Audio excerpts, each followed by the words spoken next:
bytecode itself cannot be, I cannot tamper with it. I cannot decompile it. I need to disassemble it. I cannot decompile it because if I need to do some kind of a round trip, I need to go back to some kind of thing that I can manipulate and go backwards. So what I'm going to do, I'm going to disassemble it, and this is what I got. So this is the output of disassembling the class itself. Later on, I'll show you what are the commands that I used. The interesting thing is that I have to use a disassembler and an associated assembler. There are tools that know how to disassemble, and there are tools that know how to assemble.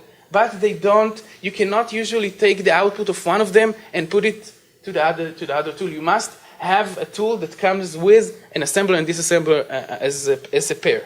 So let's go to the implementation of the method itself. This is the method that implements the print line. So this is how the bytecode look like. This is the disassembly of the bytecode. This is the code itself. As you might see, it resembles assembly code, right?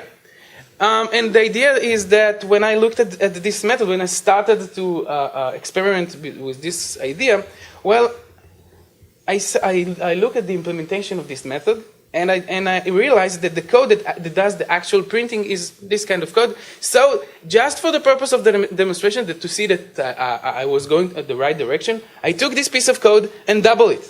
So you can see it on the lower level, the lower part, you can see the same code over here. So I saved the file, assembled it back to the class, pushed it back into the jar, and deployed it back into the runtime. So if I'm going to take this code, so I'm going to execute the Java, the hello world class. So I'm going to run the hello world, and this is what happens if I'm executing without deploying the file, right? So I'm going to deploy now the file itself. So I'm going to copy, to overwrite the jar file to the specific location. So if I'm running the same executable now, I'm getting 2 prints.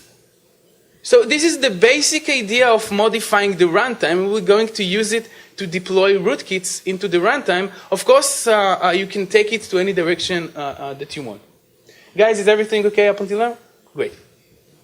So the basic steps that I did is that I took the runtime and I used the disassembler and assembler pair is the tools that called Jasmine and Jasper.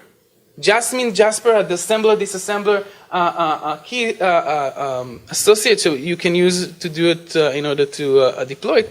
Back here you have all of the steps, so you have it you can have it for reference. You can use it later on. This is the basic steps that I did.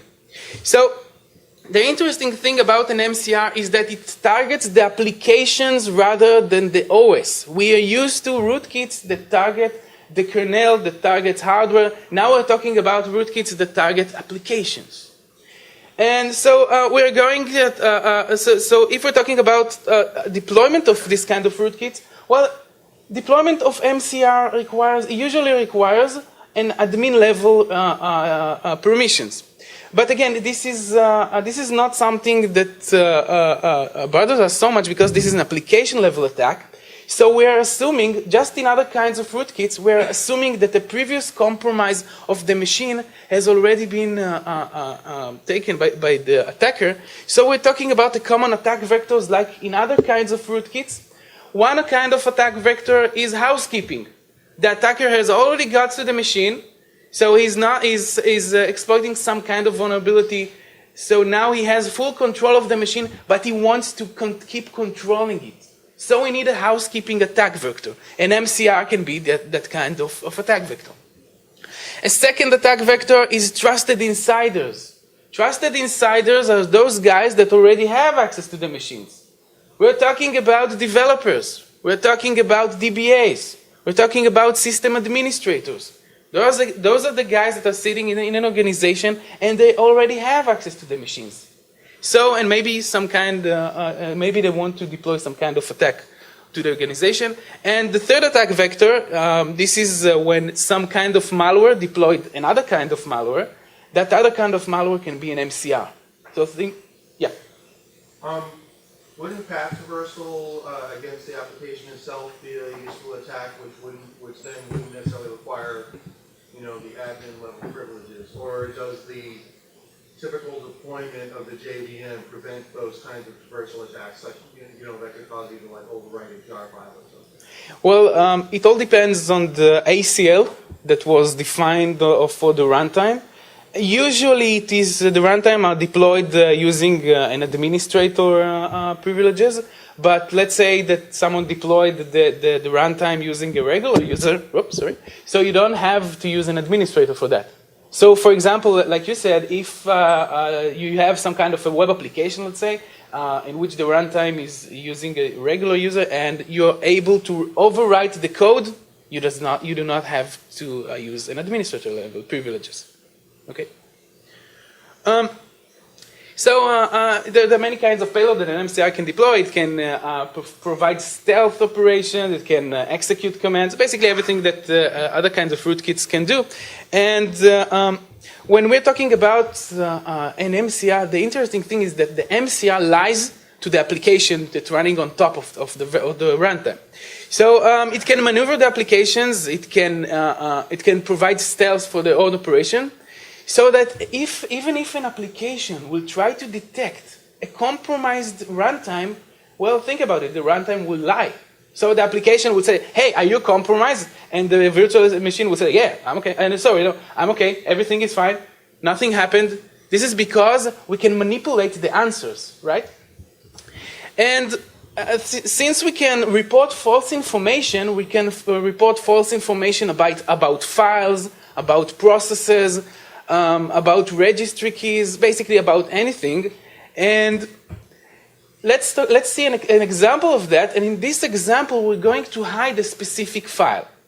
The file we're going to hide, the implementation of this kind of attack will be on the machine of the virtual machine specific method that returns a list of files to the upper level applications, so that all of the applications are using the same method to get the list of files, right?